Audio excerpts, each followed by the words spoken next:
राधे राधे दोस्तों, आज मैं आपको एक बहुत अच्छी कहानी सुनाने जा रही हूँ। अगर आपको मेरी कहानी अच्छी लगे तो मेरे चैनल को लाइक, सब्सक्राइब और शेयर ज़रूर करना। लालच में आकर मेरे बाप ने मेरी शादी ज़बरदस्ती एक पागल लड़के से कर दी। सुहाग की सहज पर बैठी मैं अपनी किस्मत को रो रही थी, लेकिन मेरे कमरे में जो आया वह बिल्कुल नॉर्मल था।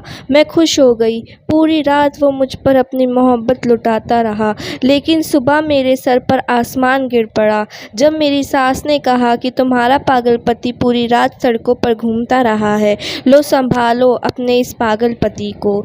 मेरा नाम निधि है। एक दिन पापा जब घर आए तो बहुत खुश थे।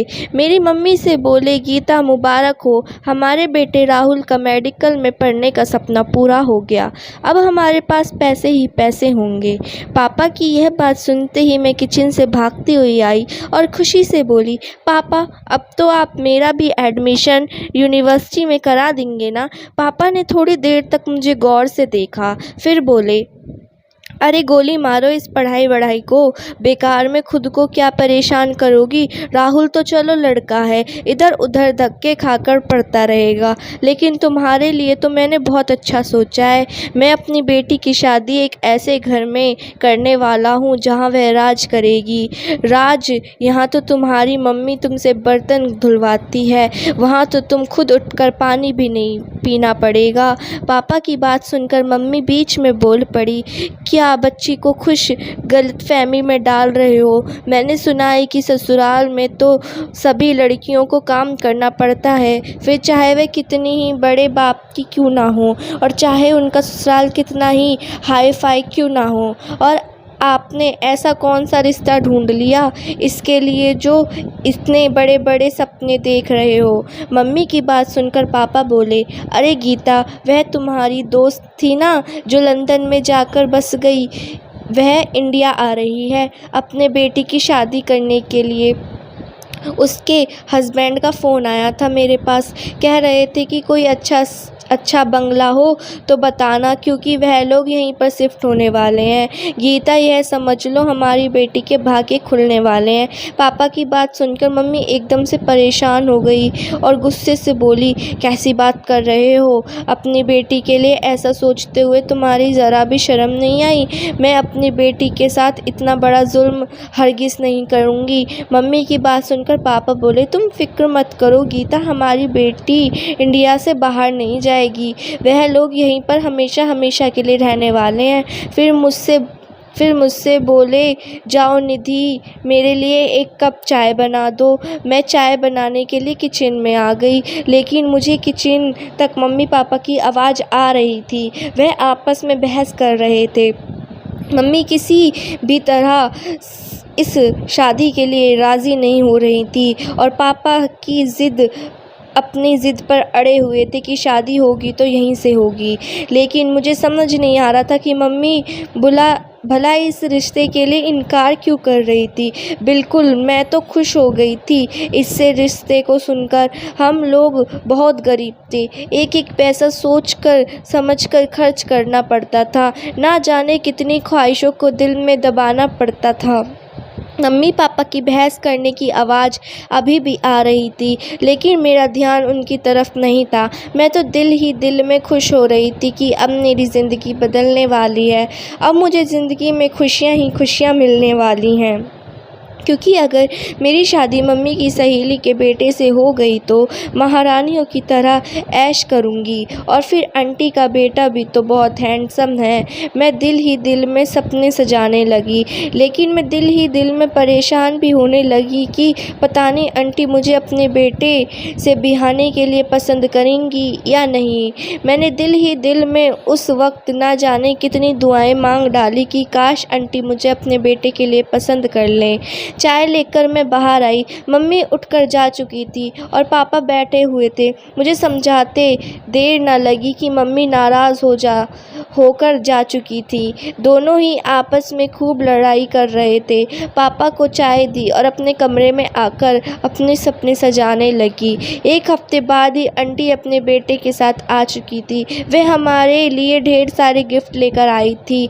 मैं तो खुशी से फूली ना समा रही थी। मैंने मम्मी से कहा कि आप तो बेकार में परेशान हो रही थी, देखना शादी के बाद इन सब चीज़ों की मालकिन बन जाऊंगी। मम्मी ने दुखी होकर कहा, मेरी तरफ देख, और बोली, तू अपने बाप की तरह लालची मत हो। मैं तुझसे अब भी कह रही हूँ कि इस रिश्ते के लिए मना कर दे। मम्मी की बात सुनकर मैं हैरत में से उलझ पड़ी।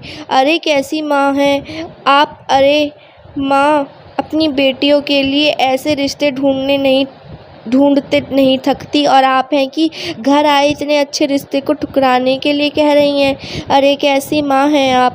अपनी ही बेटी की खुशियाँ आपसे नहीं देखी जाती? मम्मी बोली, मैं तुझे खुश देखना चाहती हूँ, इसीलिए ऐसा कह रही हूँ, क्योंकि मैंने सुना है कि बिहान में कुछ गड़बड़ है। मम्मी की बात सुनकर मुझे हैरत हुई। मैंने कहा, अगर बिहान में कुछ गड़बड़ होती तो पापा खुद ही मेरा रिश्ता नहीं करते, और मैंने तो बिहान के बारे में ऐसा कुछ भी नहीं सुना। बचपन में देखा था मैंने उसे, स्मार्ट लड़का है, फिर 8-10 सालों में क्या गड़बड़ हो गई? मुझे तो लगता है आप मुझे खुश देखना ही नहीं चाहती। मेरी बात सुनकर मम्मी एकदम से खामोश हो गई। उनकी आंखों में आंसू आ गए। मुझे अपने कहे पर शर्मिंदा हुई। मैंने फ़ौरन ही मम्मी से माफ़ी मांगी। मम्मी ने मुझे माफ़ तो कर दिया, लेकिन उसके बाद फिर कभी बिहान के रिश्ते पर चर्चा नहीं करी। आंटी तो खुशी खुशी से रिश्ते के लिए राजी थी। दोनों तरफ से शादी की तैयारियां होने लगीं, और फिर शादी का दिन आ गया। मेरी शादी वाले दिन मम्मी बहुत उदास थी। मुझे लगा शायद मेरी जाने की वजह से इतनी उदास हो रही हैं। मैं दुल्हन बनी स्टेज पर बैठी हुई थी, लेकिन मुझे बहुत अजीब लग रहा था, क्योंकि मेरी सारे रिश्तेदार आपस में खुसर फुसर कर रहे थे और मुझे बहुत ही अजीब नज़रों से देख रहे थे। पहले तो मुझे बहुत गुस्सा आया, फिर मैंने खुद को यह सोचकर मना लिया कि सब लोग मुझसे जल रहे हैं, क्योंकि मैं इतने अमीर ख़ानदान की बहू बनकर जा रही हूँ। फिर विदाई का टाइम भी आ गया। मैं रुखसत होकर अपनी ससुराल आ गई। वहाँ की रस्मों से फारिग होकर मेरी सास ने मुझे बिहान के कमरे में बिठा दिया। इतना सुंदर कमरा देखकर तो मैं खुशी से फूले नहीं समा रही थी। मैं आराम से बेड पर बैठी बिहान का इंतज़ार करने लगी। तभी हल्के से दरवाज़ा खुलते हुए बिहान अंदर दाखिल हुआ। बिहान को देखकर मेरे दिल की धड़कन तेज होने लगी। वो धीरे धीरे चलता हुआ मेरे पास आकर बैठ गया। उसने मेरा घूंघट उठाया तो मैं नज़रें उठाकर बिहान को देखा। बिहान तो देखकर मुझे नज़रें झुकाना भूल गई, क्योंकि बिहान किसी हीरो से कम नहीं लग रहा था। मुझे अपनी किस्मत पर नाज होने लगा। धीरे धीरे वो मुझसे बात करने लगा। उसके बातें करने के अंदाज से मैं बहुत ही अपनापन महसूस कर रही थी। इतनी प्यारी बातें कर रहा था कि जी चाह रहा था कि सारी रात उससे बात करती रहूं। बिहान ने मुझसे पूछा, दुल्हन साहिबा, क्या यह शादी तुम्हारी मर्ज़ी से हुई है? तो मैंने हाँ में सिर हिला दिया। मेरी बात सुनकर उसके चेहरे पर मुस्कुराहट आ गई। बिहान ने मुझे मुंह दिखाई में एक फूल दिया तो मेरा मुंह बन गया। भला ये क्या गिफ्ट हुआ? शादी की पहली रात में क्या कोई फूल देता है? बिहान ने मेरे चेहरे के एक्सप्रेशन भाप लिए थे। वह जोर से हंस पड़ा और हंसते हुए बोला, दुल्हन साहिबा, इतना परेशान मत हो, तुम्हारी शादी का गिफ्ट तुम्हें जल्दी ही मिल जाएगा। बिहान ने अब तक मुझे मेरे नाम से नहीं बुलाया था।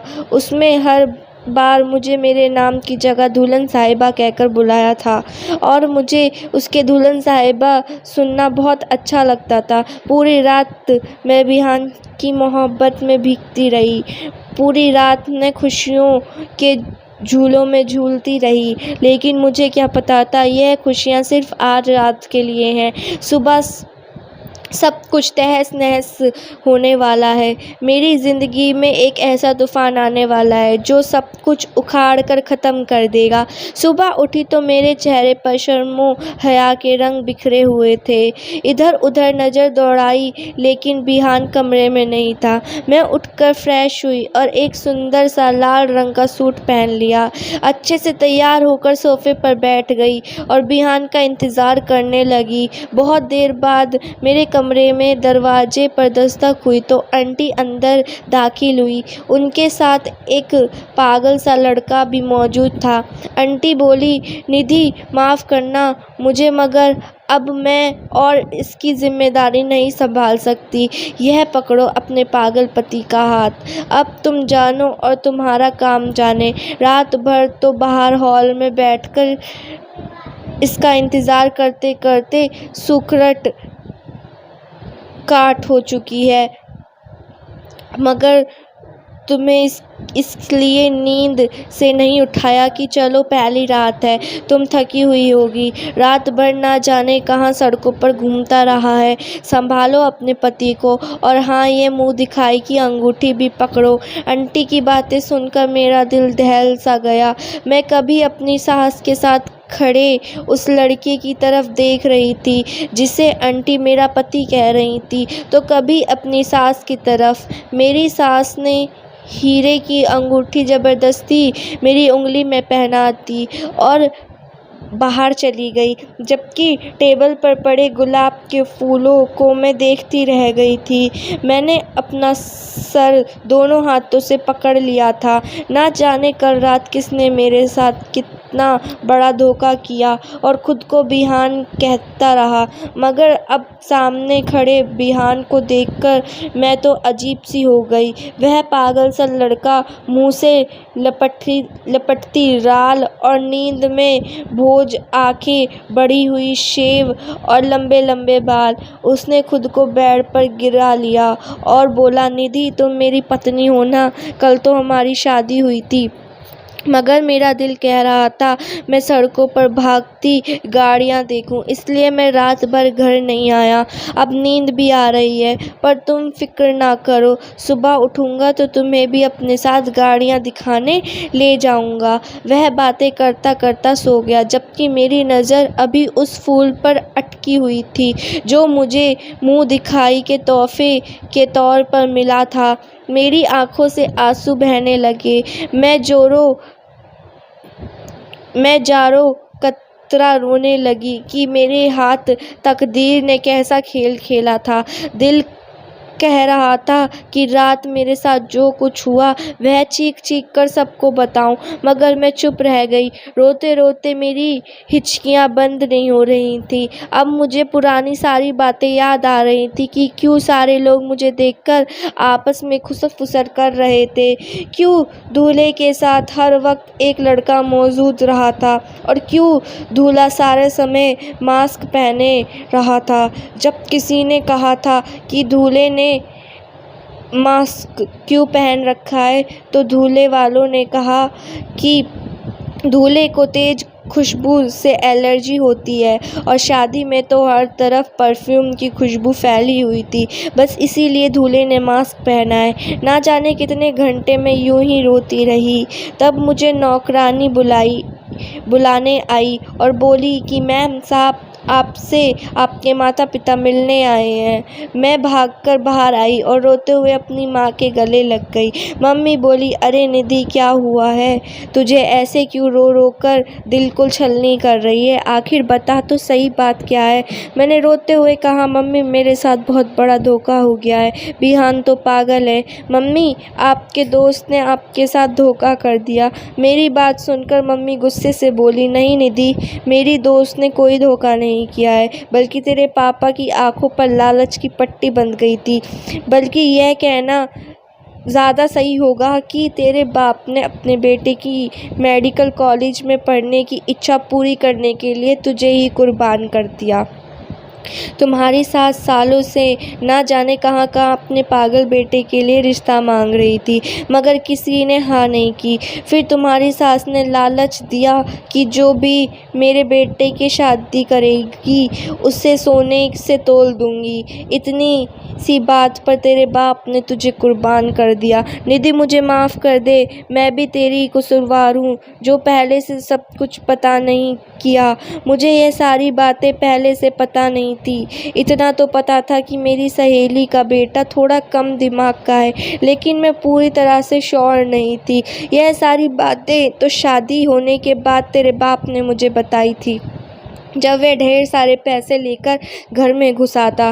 तब मैंने उससे पूछा, तभी उसने जबान खोली थी। और निधि, मैंने भी तुझे कितना समझाया था कि तू इस शादी के लिए मना कर दे, लेकिन तेरे बाप की तरह तेरी आंखों पर भी लालच की पट्टी बंध गई थी। मैं अविश्वास से पापा की तरह देखने लगी। पापा बोले, निधि, अपनी माँ की बातों में मत आ। मैंने तेरी खुशियों की खातिर यह रिश्ता किया था।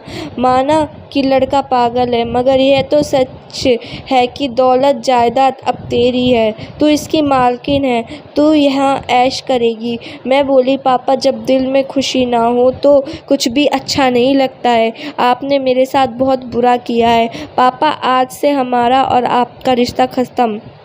मैं आपकी बेटी और ना ही आप मेरे पापा, कहकर बाहर निकल गई। पीछे से मुझे मम्मी के रोने की आवाज़ आती रही। मुझे नौकरानी ने बताया कि बड़ी मैम साहब आपको बुला रही हैं। मैं अपनी सास के कमरे में गई तो वह काफ़ी परेशान लग रही थी। मुझे देखते ही बोली, मुझे पता चल गया कि तुम्हारे पापा ने तुम्हें और तुम्हारी माँ को यह नहीं बताया। मेरा बेटा पागल है। मैं तुम्हारे पापा को सारी बातें साफ साफ बता दी थी। मैं तो यही समझी थी कि तुमने अपनी मर्जी से ही शादी की है। मेरी बच्ची, मैं तुमसे बहुत शर्मिंदा हूँ। मगर मैं तुम्हें एक बात बताऊं, मेरा बेटा बिहान शुरू से पागल नहीं है। बिहान का इलाज चल रहा है। डॉक्टर कहते हैं कि वह जल्दी ही ठीक हो जाएगा। बस तुमने हिम्मत नहीं हारनी है। तुमने मेरे साथ मिलकर बिहान की बीमारी से लड़ना है। यह पैदाइशी तौर पर बीमार नहीं है, यह तो 10-12 साल की उम्र में ऐसा हो गया। डॉक्टर ने बताया कि इसने किसी बात का स्ट्रेस ले लिया है और फिर इसकी बीमारी बढ़ती चली गई और यह इस हाल में पहुंच गया। डॉक्टरों को उम्मीद है कि वह ठीक हो जाएगा। मेरी सास ने मुझे काफ़ी तसल्ली दी। फिर मैं कमरे से बाहर निकल आई, बाहर हॉल में पड़े सोफ़े पर बैठ गई और इस बात का अंदाज़ा लगाने लगी कि मुझे सबसे ज़्यादा दुख किस बात का है, बिहान के पागल होने का या फिर रात वाले हादसे का। दिल को ठटोला तो पता चला कि मुझे बिहान के पागल होने का कोई गम नहीं था। अगर कल रात वाला हादसा नहीं हुआ होता तो मुझे कोई गम ना था। मैं शायद किस्मत का लिखा समझकर बिहान को पति के रूप में स्वीकार कर लेती, लेकिन अब तो सब कुछ उलट पुलट हो गया है। शादी की पहली रात का हक जो बिहान का था वह मैंने किसी गैर मर्द को दे दिया था। यह सोचते ही मेरी आंखों से फिर से आंसू बहने लगे। यह सच कहा कि मेरी अंदर भी लालच था, लेकिन मैं इतनी गिरी हुई बिल्कुल नहीं थी कि किसी और को अपने कमरे में आने देती। और रात वाली सारी बातें याद आते ही मैं तड़प कर रह गई। मेरे दिल में बार बार यही ख्वाहिश सर उठा रही थी कि कल रात वाले इंसान को मेरा पति होते हुए मुझे अच्छा लगने लगा था और मैं उसे अपना पति मानती रही। शादी के पहले ही दिन इतनी बड़ी परेशानी में फंस गई थी। यूँ कहूँ कि मेरा दिल टूट गया था।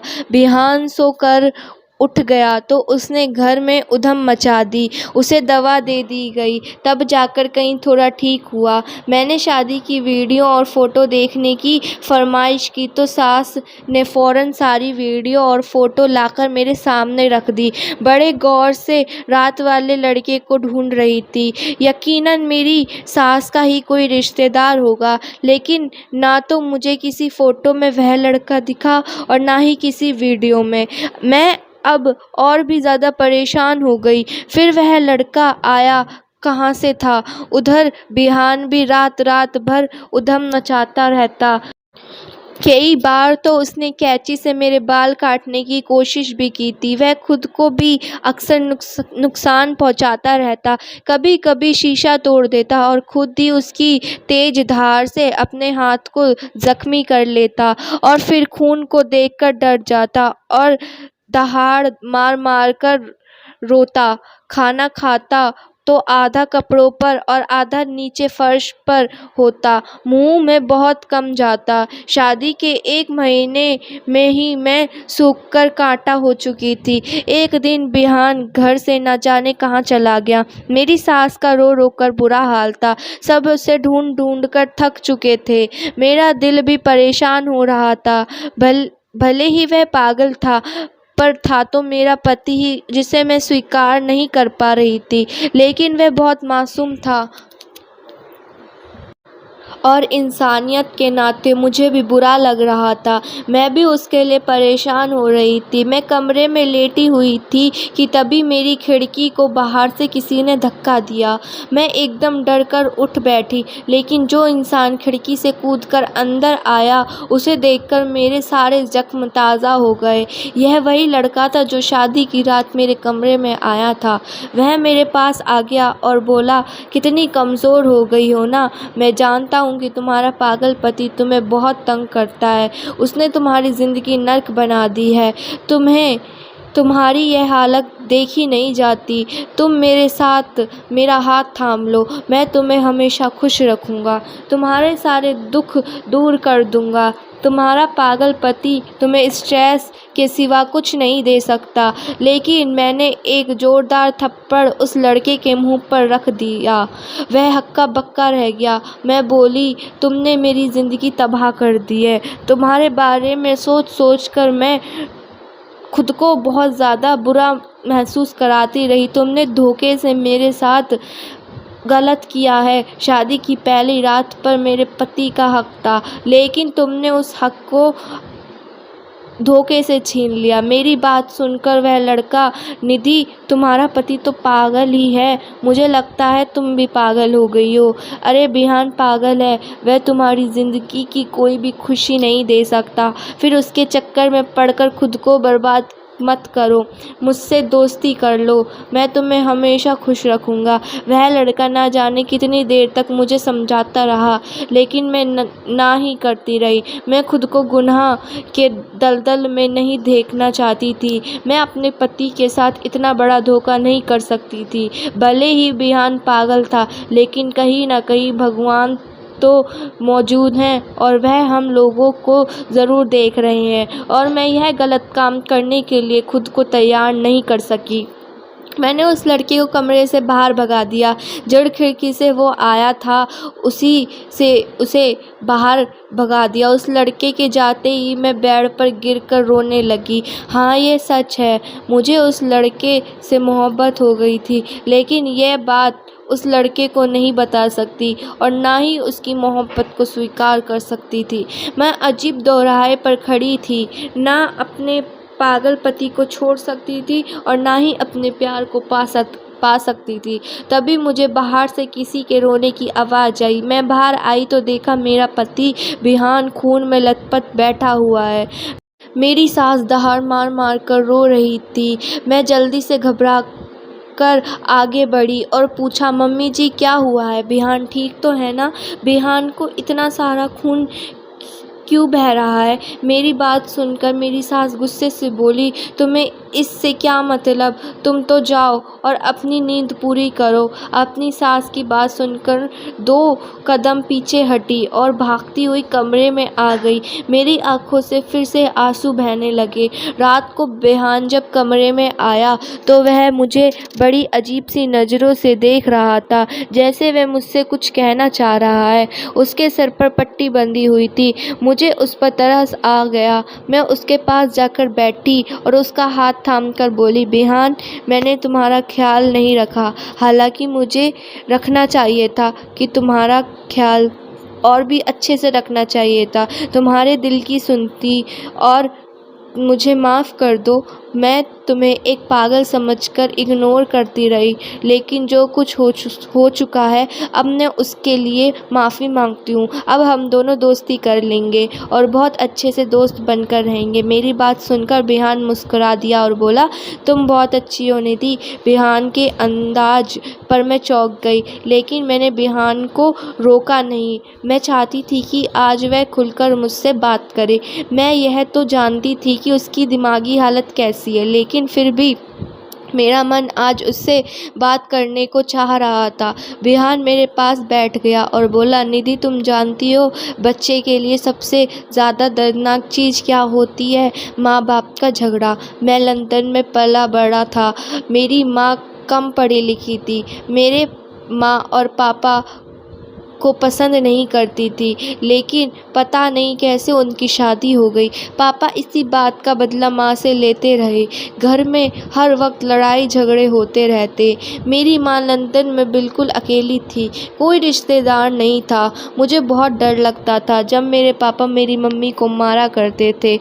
मैं हैरत से मुंह खोले बिहान की बातें सुन रही थी। एक पागल व्यक्ति इतनी समझदारी की बात कैसे कर सकता है? बिहान ने फिर से बोलना शुरू किया। एक दिन मेरे पापा ने मम्मी के सिर में गुलदाना देकर मारा। मम्मी का सिर फट गया और खून बहने लगा। उस दिन डर की वजह से मैं बेहोश हो गया। मेरे बेहोश होने की वजह से पापा बहुत ज़्यादा डर गए और फिर उन्होंने कम से कम 1 हफ्ते तक मम्मी पर हाथ नहीं उठाया। अब जब भी पापा मेरी मम्मी को मारने लगते तो जानबूझकर बेहोश हो जाया करता था। यूँ करते करते मैं खुद को पागल जाहिर करना शुरू कर दिया। अब पापा को हर वक्त मेरी चिंता लगी रहती थी और इसी चिंता में उन्होंने मम्मी से लड़ना झगड़ना बिल्कुल बंद कर दिया। मैं हर वक्त खुद को बीमार बनाए रखता। अब तो धीरे धीरे मैं अपनी पहचान भी भूलता जा रहा था। निधि तुम जानती हो इस पागलपन की वजह से मेरी पढ़ाई भी अधूरी रह गई। मुझसे मेरी सारे दोस्त बिछड़ गए। मैं भारी दुनिया में अकेला रह गया और उस दिन तो मैं बिल्कुल टूट गया जब मुझे पता चला कि मेरी माँ ने मेरे पापा को धोखा देना शुरू कर दिया है।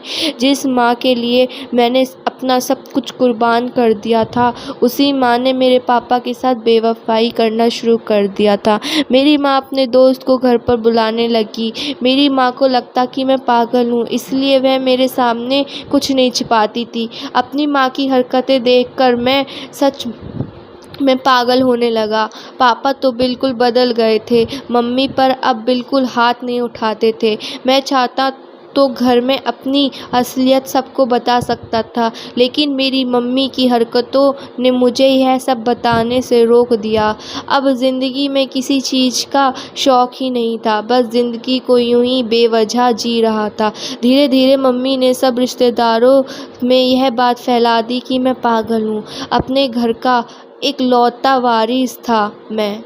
पापा मुझे देख देख कर चिंतित होते रहते। मम्मी को भी मेरी शादी की चिंता सताने लगी और फिर वह मेरी शादी के लिए इधर उधर हाथ पैर मारने लगी। वक्त गुजरने लगा, साथ ही साथ मेरी माँ की इशकबाजी भी कुछ कम हो गई थी, लेकिन मेरा दिल उनकी तरफ से अभी साफ़ नहीं हुआ था। फिर हम लोग इंडिया आ गए। माँ के सारे दोस्त वहीं छूट गए। वह तो भगवान का शुक्र है कि माँ ने इंडिया आकर कोई गलत काम नहीं किया। मेरी माँ को मेरी शादी का शौक़ चढ़ गया था, लेकिन मैं शादी नहीं करना चाहता था। शादी से मेरा विश्वास उठ गया था, क्योंकि मेरे माँ बाप की मिसाल मेरे सामने थे। लेकिन जब शादी वाले दिन तुम्हें देखा तो उसी पल तुम मुझे अपनी सी लगी। मुझे तुमसे मोहब्बत हो गई। तुम्हें देखते ही दिल में हलचल होने लगती है और इसीलिए उस दिन शादी की पहली रात तुम्हारे कमरे में अपनी असली रूप में आ गया था। लेकिन उसके बाद फिर मैं तुम्हारे सामने नहीं आया। हर बार तुम्हारे सामने पागल बनकर ही आया। मैं तुम्हें आजमाना चाहता था और आज भी खिड़की से कूदकर मैं तुम्हारे कमरे में आया था। तुमसे अपनी मोहब्बत का इजहार किया था। तुम्हारे पागल पति के लिए तुम्हारे दिल में नफ़रत पैदा करने की कोशिश की थी, लेकिन तुमने मेरी मोहब्बत को ठुकराकर अपने मजबूत कैरेक्टर की गवाही दे दी। मानता हूँ निधि कि यह गलत है। ऐसा करने से एक लड़की के जज्बात को ठेस पहुंच सकती है, लेकिन मैं क्या करूं निधि, तुम ही बताओ। कहते हैं ना कि दूध का जला छाल भी फूंक फूंक कर पीता है, तो मेरा भी यही हाल है। मैंने बचपन से लेकर अपनी मम्मी पापा को देखा है। पहले तो मेरे पापा ही मम्मी को मारते थे और फिर बाद में मेरी मम्मी ही बेवफा हो गई। फिर तुम ही बताओ मैं कैसे तुम पर विश्वास कर लेता। मैं मानता हूँ कि मैंने तुम्हें इतने दिन तक तकलीफ़ में रखा। मैंने तुम्हारे साथ जो कुछ किया वह गलत किया, लेकिन मेरे हालत कुछ ऐसी थी कि मैं यह करने पर मजबूर था। मुझे इस बात के लिए माफ़ कर दो निधि, मैं तुम्हारा गुनहगार हूँ। मैं हक्की बक्की रह गई। मैं विहान की बातें सुन रही थी। कुछ समझ ही नहीं आ रहा था कि क्या रिएक्ट करूं। फिर विहान ने अपनी आंखों से चश्मा उतारकर साइड टेबल पर रख दिया, अपने चेहरे से नकली दाढ़ी उतार दी और लंबे गंदे बाल भी निकाल कर रख दिए। फिर वह बाथरूम में चला गया। वहाँ से मुंह धोकर आया तो उसके चेहरे का सांवला रंग भी उतर गया था। साफ सुंदर निखार बाहर विहान मेरे सामने खड़ा था। वही विहान जो दिल के किसी कोने में छुपा बैठा था। विहान बिल्कुल मेरे करीब बैठा था और मेरे चेहरे को अपने हाथों में लेकर बोला, निधि मैं तुम पर कभी भी अपनी असलियत तो जाहिर नहीं होने देता, लेकिन मैं क्या करूं, मुझे तुमसे प्यार हो गया। डरने लगा था कि कहीं मैं तुम्हें खो ना दूं, इसलिए मैं तुम्हारे सामने आ गया। मैं चाहता तो ऐसे ही अपनी पूरी ज़िंदगी गुजार लेता, लेकिन तुम मेरी ज़िंदगी में खुशियों की नई उमंग लेकर आई हो। और निधि क्या तुमने मुझे माफ़ कर दिया? विहान की बात सुनकर मैं रोते रोते हंस दी। मुझे हंसता देखकर विहान खुश हो गया। उसने मुझे कसकर सीने से लगा लिया। आज मुझे वो सब कुछ मिल गया जो मैंने कभी भगवान से मांगा था, पैसे, दौलत और सबसे बढ़कर एक प्यार करने वाला पति। मैं विहान से पूछा, अच्छा ये बताइए आज आपको इतनी चोट कैसे लगी थी? विहान ने कहा कि जब मैं खिड़की से बाहर कूदा था तभी मेरा सिर नीचे ज़मीन से लग गया था और इसीलिए मेरे सिर में चोट लगी थी। मैंने विहान की बाहों में खुद को ढीला छोड़ दिया। आज की रात हमारी खुशियों की रात थी, हमारी ज़िंदगी की नई शुरुआत की रात। सुबह मैंने अपनी सास को सारी सच्चाई बता दी, बस एक बात छुपा दी कि विहान को आपकी बेवफाई के बारे में भी पता है। मैं नहीं चाहती थी कि एक माँ अपने बेटे के सामने शर्मिंदा हो, और कुछ भी हो वो अपनी पुरानी ज़िंदगी लंदन में छोड़ चुकी हैं। पति से प्यार न पाकर मेरी सास राह भटक गई थी, लेकिन अब उनमें किसी भी तरह की कोई भी कमी ना थी। विहान को अपने सामने सही सलामत देखकर मेरी सास हक्की बक्की रह गई थी। खुशी से उन्होंने विहान को गले लगा लिया। मेरे ससुर भी बहुत खुश थे। आज हमारे परिवार में खुशियाँ ही खुशियाँ थी। गम के बादल छट गए थे और खुशियों का नया सूरज चमकने लगा था। धन्यवाद।